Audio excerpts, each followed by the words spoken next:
हाम्रो माननीय रुबी कुमारी ठाकुरज्यूलाई रुबी बहिनी पनि भनेर यहाँनिर सम्बोधन गरेको मैले देखेँ।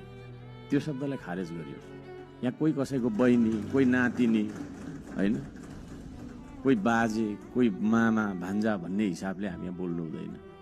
यहाँ हामी सबैजना एकले अर्कालाई सम्मान गरेर माननीय भनेर एकले अर्कालाई बोलाइनु पर्दछ भन्ने म माग गर्दछु। र यहाँ केही पूर्ववक्ता माननीयज्यूहरूले ज्येष्ठ नागरिकलाई अलि अपमान गरे जस्तो, होइन, एउटा खुट्टा कता एउटा खुट्टा कता भन्ने शब्द पनि प्रयोग गरियो, त्यो पनि नगरियोस्। हामी ज्येष्ठ नागरिकलाई पनि सम्मान गर्न सिकौँ। प्रकृतिको नियम हो, हामी जन्मेपछि हुर्कन्छौँ, बढ्छौँ, बुढो हुन्छौँ, मर्छौँ। त्यसो भएको कारणले गर्दाखेरि कसैको त्यो ज्येष्ठ उमेरलाई, होइन, अपमान गर्ने खालको शब्द आउँदा दिनहरूमा हामी सबैले उच्चारण